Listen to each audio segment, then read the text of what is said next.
am I and why am I here? All right, I know you're all wondering that. Let me give you my 3 takeaways that I want you to have just in case I run out of time. Okay, number 1 is innovation matters. Innovation is super important to economic growth and rising living standards. So we need folks like yourselves to come up with good ideas and put them into practice. Number 2 takeaway is financial markets are your friend. All right, there's a lot of investment money out there. Things are pretty stable, and you're going to see that as well. And then the third thing is the Fed exists to help. We actually exist to try to have a stable economy, a growing economy, lots of jobs, low prices, things like that. And I'm going to explain that. So I'm going to kind of work backwards. I'm going to start with the Fed. Now, has anybody ever been to a Federal Reserve facility? A few of you? Did you know that we don't actually print money? So when you think of the Fed, you probably think of money, interest rates, things like that. We don't actually print it. The Bureau of Engraving and Printing does that. But we actually do shred it. And so when I'm looking at economic charts, sometimes I need a good cry. I go down and watch the money being shredded. One time I went down there and there was a $100 bill, a $50 bill, and a $1 bill. They're all standing on the shredder. And they look down and all they see is weeping and gnashing of teeth, right? But the $100 bill says, you know what, I've had a good life. I flew on that supersonic jet thing that went across, over to England a while back. And I went to some shows over there, and I've been to some Broadway shows. Saw Hamilton once. And he dives in. The 50 is thinking about it. He goes, well, you know what? I went to Las Cruces one time. Had some good food out there, and I actually went to a charity event in Dallas. I've had a good life. And he dives in. The $1 bill is looking down there, all that weeping and gnashing of teeth. He doesn't understand it, and he goes, it's not supposed to be like this. All my life, it's been nothing but church, church, church, church. All right, so now you know about the Fed and you know about money. All right, I am actually a lot like you. All right, I grew up watching the Apollo missions, getting excited about space. I'd camp out in the backyard pretending I was on the moon. My brother was back at mission control. We did all this cool stuff. My dad was an engineer, a safety engineer for General Motors. I went to the University of Michigan, became an engineer myself, learned how to fly at age 18. I married a rocket scientist. Okay, my wife's an aerospace engineer, works at American Airlines now. So I feel like, I'm kind of like you, and I teach engineering at SMU in Dallas. So we have a lot in common, I hope, but I just kind of wanted to set the stage for that. Here's my launch checklist. These are the things I'm going to go through, and I put it in Latin so you all could understand what I'm talking about. But basically, we're going to talk about the economic forces that you all need to understand, and then I'm going to talk about opportunities and why now is the time and this is the place to go for launch. And we're going to end with purpose. All right, so here we go. Gravitas. So what does this mean? Anybody have a barcode scanner? Anybody know what that means? This is the most unique barcode you have ever seen. It goes back to 1855. And the black areas are economic contractions in the economy. And the white areas, the white bars, are expansions in the economy. So to get your bearings, that big black bar right in the center is the Great Depression of the 1930s. Okay? So what do you notice about this thing? A lot more contractions in the late 1800s, early 1900s than we've had today. There are fewer and farther between. And so, it's interesting to look at this and to analyze it. The furthest bar to the right, there is the Great Recession, the financial crisis that we had about 10 years ago. Now, it's called the Great Recession for a reason, because it was the longest recession since the Great Depression of the 1930s, but you can see it was not nearly on the scale of what we experienced in the 30s. And it was the deepest that we've experienced since the 1930s, with the exception of that short 1945 recession. But again, 4.7% peak to trough decline in 2008, 2009, nowhere close the 25% decline that we've had. So despite all this, we've had more stability, even though business cycles still exist. They're not going to go away. All right. Now, this isn't rocket science here, but this is my equation. GDP equals C plus I plus G plus X minus M. Anybody know what that means? What's GDP? Gross domestic product, all right? That's the value of all the final goods and services that are produced in our economy. It's how we measure economic growth. It's how we compare ourselves against other nations and so forth. And so, again, you can see we continue with the bars on the charts. Those signify the recession periods. And you can see the growth that we've had overall since the 1950s there. And it's called real GDP because it takes inflation out of the equation there and shows you the real rate of growth. All right, so this equation, what's C? It's consumption. Did you know that the consumer contributes roughly 70% to GDP in the United States? We rely a lot on the consumer. I mean a lot, right? And if the consumer's not happy, the economy's not happy. But I think the most important component is not C, because generally consumers do what consumers do. The most important is the next one, I, which is investment. Investment. This is where new ideas come from. This is where we, turn ideas into action. All right. You can see the big downturn in investment at the far right-hand side of that chart during the Great Recession, and a lot of that was driven by housing investment, which boomed and busted during that time. So housing is in this as well as a lot of other things. Okay, G is government.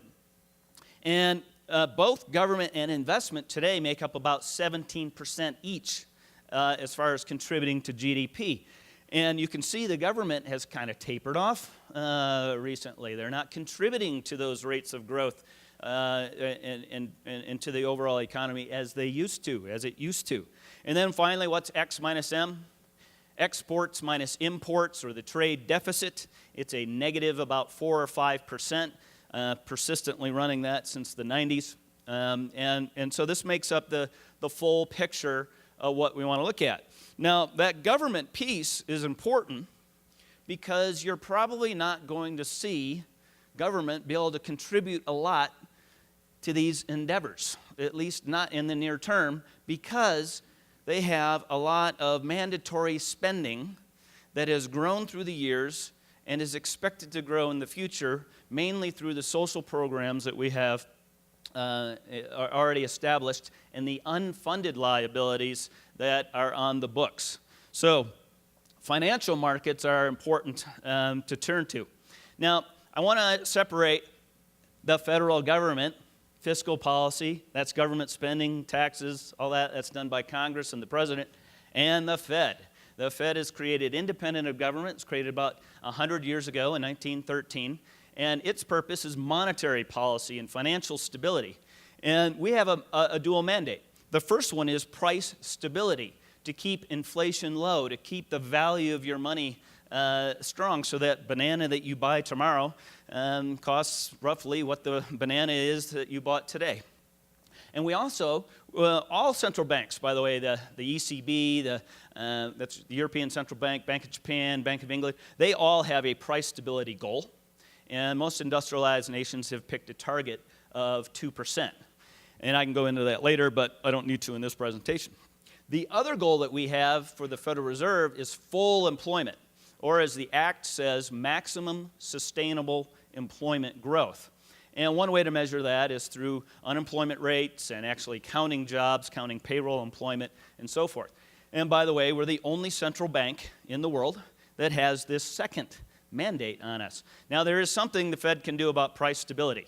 We can create an environment where money is valuable and where businesses want to invest.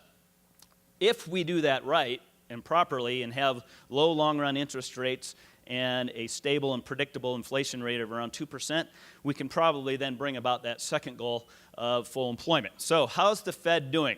We all have KPIs, right? Key performance indicators. So how are we doing? So here's 3 charts or 3 lines of inflation through time. You got headline PCE's personal consumption expenditures. You got core PCE, and then you have a preferred member preferred measure by the Dallas Fed that we call the trimmed mean PCE. And overall, if you look over this 15, 16, 17-year period, if you were to average all that, it's actually just under that 2% target. And so the Fed is doing pretty well on price stability. You could actually say it's underperforming a little bit over the last 5 years. Inflation is running under the target by a little bit. How are we doing on full employment? Well, one way to look at it is the unemployment rate. The most recent reading for the headline unemployment rate is 4.2%. And if you would have told me when I graduated from college, you know, that 35 years later, or however long it's been for me, that we would have an economy with 4.2% unemployment and 1.7% inflation, I'd be going, yeah, what a great economy. I mean, that's a low unemployment rate historically. It doesn't feel quite like full employment sometimes because of these other measures that you see up here that include discouraged workers and part-time workers that kind of wish they had full-time jobs. But as you can see, if you take the difference between that top green line and the blue line and compare it over time, you can see that it's about back to that same level that it was prior to the financial crisis. You can see it expanded quite a bit after that. So we're really close to full employment. So the Fed is actually hitting pretty well on both mandates, but we seem to have a problem. And that problem is economic growth. Oh, here's another measure of employment, which makes us look good. And this too. So anyway, here's the problem, economic growth. So the long-run trend rate of growth for the U.S. economy is 3%. We've only averaged about 2% in the recovery since the financial crisis of 2008 and 2009. And moreover, when you look at policymakers' projections of the future, and when you ask economists what they think the growth rates are going to be in the future, hardly anyone mentions 3%. That used to be average. Now it's like a high goal. So 2% is almost seeming like a new normal in terms of economic growth. And this is a huge concern because we have large debt, we have these unfunded liabilities that I talked about, and we're not doubling the living standards of our next generations as quickly at a 2% growth rate as we would under a 3%. And so those dotted lines there show you some of the projections for the growth. So what's going on? What are some of these possible explanations for why we have slower growth? Well, Harry Truman once got his economic brain trust guys together, and they started telling them, you know, I think this is going to happen, but, you know, this might happen, and they're giving all these answers. And he said, dang it, bring me a one-armed economist. I'm tired of them always saying on the one hand this and on the other hand that, all right? So here's where I turn into like an octopus, all right? I got lots of explanations for this one. On the one hand, it's slower overall productivity growth. Now, productivity is difficult to measure, especially in an economy that we have now that's more service-oriented and more of a knowledge economy. But it appears that we do have this slower productivity growth going on. We need at least 2% per year to try to hit that 3% target. The other 1% would come from natural growth rate of people entering the workforce. But that's been a problem too, because we have an aging workforce, and our demographics are kind of against us because of the baby boom generation about to retire and not as many workers underneath. And this is a problem around the world, by the way. Technology-enabled disruption is a big part of this. This is totally changing business models. My wife views giant department stores now as a giant walk-in closet where she can try stuff on, and then go home and buy it online on a computer or on her phone. And so that's disrupting the way prices are in the economy and the overall growth rate that we can get. The Uberization, if you will, of the economy. The changing nature of work. When I graduated from high school, about a third of my graduating class went to work on the assembly lines in the Detroit area. You can't get a job like that now as a high school graduate.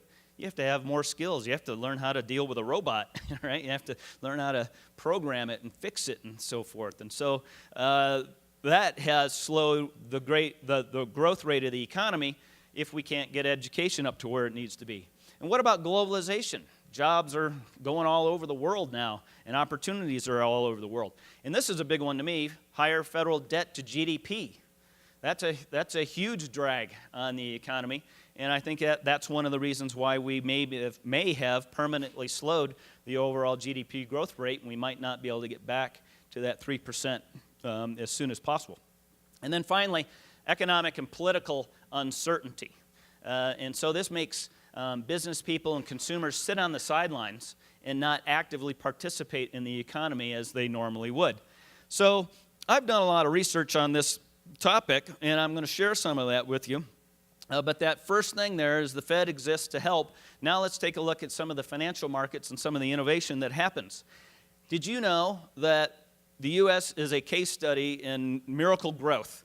In 250 years, the U.S. economy has gone from worst to first, a 5,000-year leap in wealth creation. So this is a chart. You'll probably never see another chart that goes back to the year 1500, especially one that's labeled United States 1500. But I want you to know that like this plot of land that we call the United States was the most impoverished on the planet in that time period. And now we're the wealthiest, one of the wealthiest pieces of land on the planet. So how has that happened? Adam Smith talked about this in his great book, The Wealth of Nations, 200 plus years ago. It was actually written in 1776, coincidentally, when the United States got its first big bang. And so you can see some of the factors here that played a role in that. Well, I've done some research on this, and the literature breaks it down and says, one reason for economic growth is skills. If we upgrade our education and our skills level, we're going to get higher rates of growth. Another strand of the literature focuses on practices. We need more MBAs. We need more supply chain management. We need better ideas to improve our business processes and so forth. Another strand focuses on policy, specifically government policies like trade policy or tax policy or immigration policy, and those are necessary to drive growth. And then finally, another strand just says, well, it's good luck, right? It's do you have resources under the ground that you can get out quickly and sell?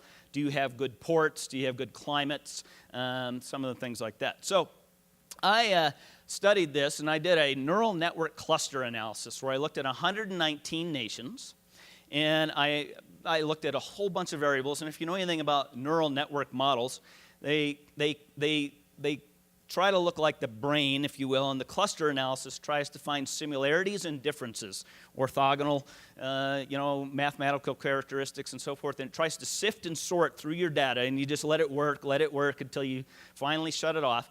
And when it did, I had 3 groups of nations that were clustered, and they tended to be on mostly open, partially open, mostly closed, and they looked like this. The green are the mostly open, and my lines in the next charts are going to be blue, by the way. I didn't want to make them blue here. It would have sunk into the ocean, and we don't want that to happen to the mostly open countries.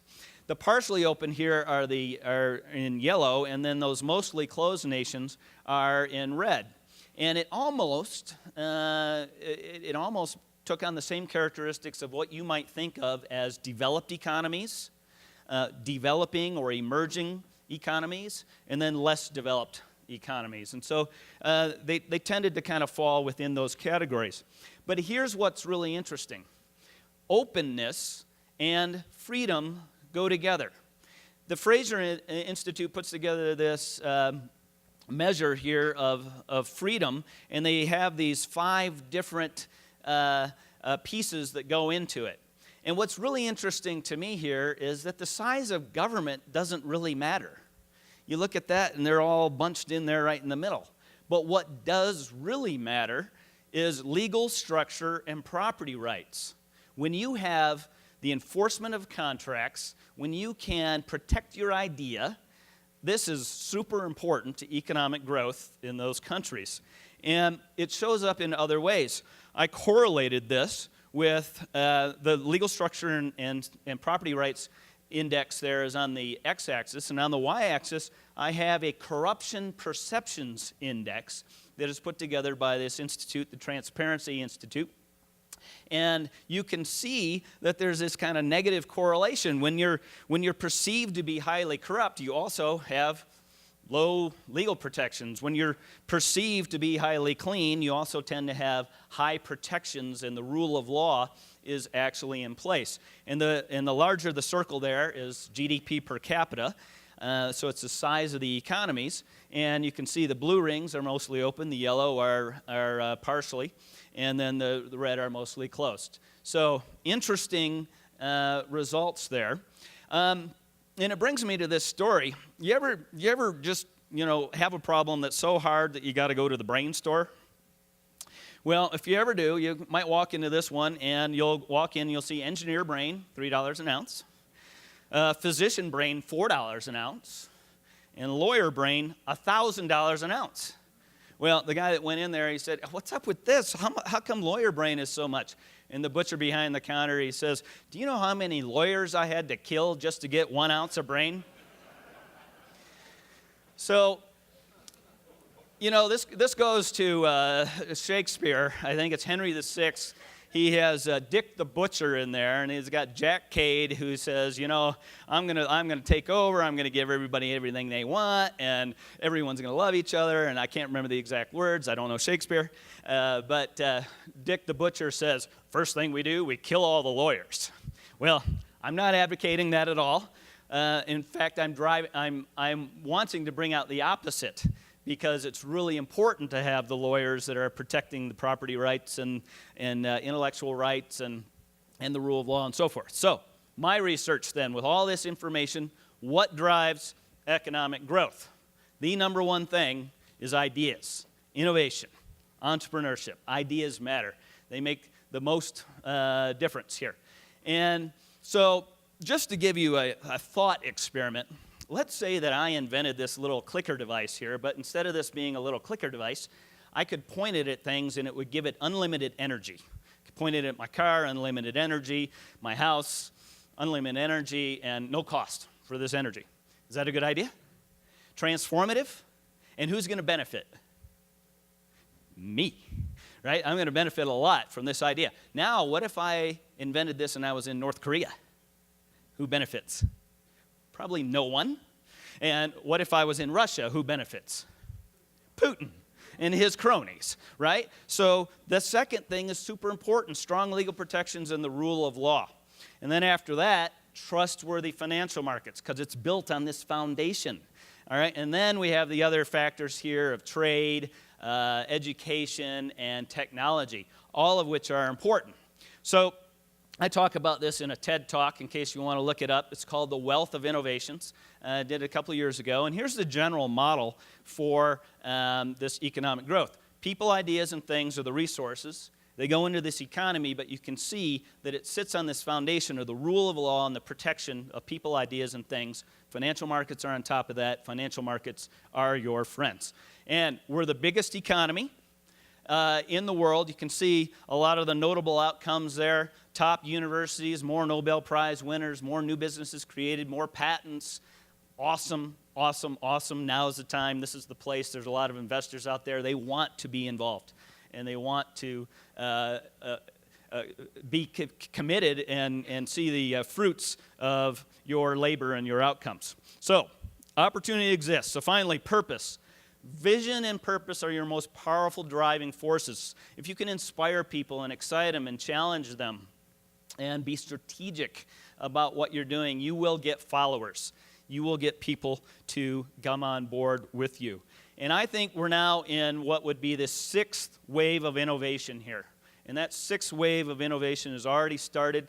It's one that I would call, as far as some of the words in there, I would call it general artificial intelligence, machine learning, all right? The machines are going to take over the world. We're going to have a robocalypse, right? Is the robocalypse coming? Hopefully not a robocalypse. But as we get better at that, we're going to be able to do all kinds of things that are unimaginable, like going to Mars.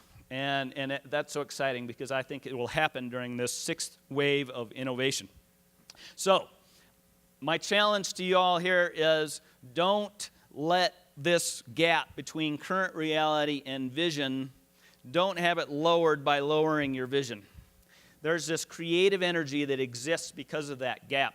And don't confuse it with these negative emotions that we get here. And so if you've never looked at Peter Senge's work on organizational learning, his book, The Fifth Discipline, talks about this kind of stuff. And just, stay true to your vision and work to have the current reality come closer to it instead of vice versa.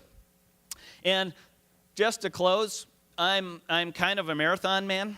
I ran my first marathon in 2010, and then after you run one of these things, anybody else marathons? Yeah, it's just kind of like what's next? Okay, I'll do another marathon. But then Disney has this thing called the Dopey Challenge. Okay, you do a 5K, a 10K, a half marathon, and a full marathon over 4 consecutive days. I'm like, oh, I got to do that. That's epic. And so as soon as I said I was going to do that, my daughter is in, my son is in, my son-in-law is now running marathons.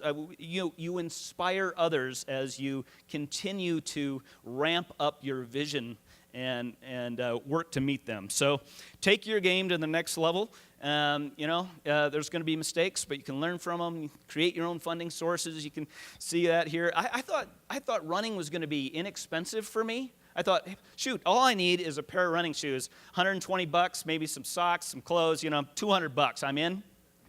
Are you kidding me? This Dopey Challenge? The Monday after it, my daughter, who works for Disney, by the way, says, hey, they now have a cruise that's leaving on that Monday, and we get to go to Castaway Cay and run another 5K. And so now my wife's going, my other son, my other daughter, $12,000 later, geez. Anyway. All right, so we've gone through the whole checklist here, and so I say go for launch. You can do it. Remember the 3 things here, my 3 takeaways. Innovation matters. It's super important. Financial markets are your friend, and the Fed actually exists to help. That's why I am here, and I hope you have an awesome conference.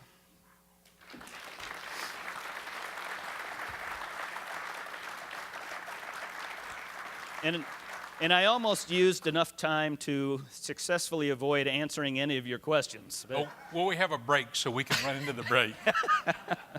Tom, that was outstanding. That's probably the best explanation of economics I've ever heard. And as an engineer, I really appreciate that. The real number one question I got is, how much of this is due to Alexander Hamilton? Did you know the Fed is actually the 3rd central bank? So Alexander Hamilton started the first, and it was called the First National Bank. It had a 20-year charter, and it was not renewed. And then 5 years later, we started the Second National Bank. 20 years later, Jackson didn't renew that charter, and it died. And that's why we had that period in the late 1800s, early 1900s. You saw the economic contractions and everything. It was called the free banking era. So no one could really trust the currency. We had no real national currency. So in 1913, the government said, you know what, we need to get a central bank. England seems to work. We can do this thing. And so we've been around. Our 20-year charter was renewed, and we're still here. So 105 years. Right. Okay, so the number one question that the audience has for you is, would you say that the space sector is on the radar of the economists at the Fed? So I would say it is in the districts where there's activity. So we have activity here, and so we have our El Paso branch manager that watches the New Mexico economy very closely, and he's involved with the government leaders here to try to better understand things. And so it is from that perspective, and of course in Texas we got some activity that's going on in Brownsville, and then the other one out in the West Texas area. So it is in the aspect of, are we creating jobs, opportunity, and are these good high-paying jobs? Those kinds of things matter to us. And so where the activity happens, we tend to track it, yes. Outstanding. Do you have, or if you do, what is your vision for space finance synergies to attract more capital to the commercial space industry? So I don't have a vision for that. I'm relying on you all to help share that vision. And I do hope that the commercial sector will jump in. I think they will. Again, I just want to point out, we have an economy that has low inflation, very low unemployment rate, very low interest rates, and people want to invest in things and are willing to take more risks again, but they will take prudent risk because of what happened 10 years ago. And so I think there's a lot of opportunity out there to get people involved, and even Wall Street involved in your work. And last question we're going to have time for here. Space experts have said that we can colonize colonize the moon, pardon me, for $10 billion. Any ideas on how to raise the first billion? Have it in someone's pocket. Know any billionaires? And yeah, know a billionaire. That's what you got to do. And there are actually plenty of them out there. Good. So, Well, thank you very much. Thank you. It's a pleasure. A great talk. Thank you. Thank you very much.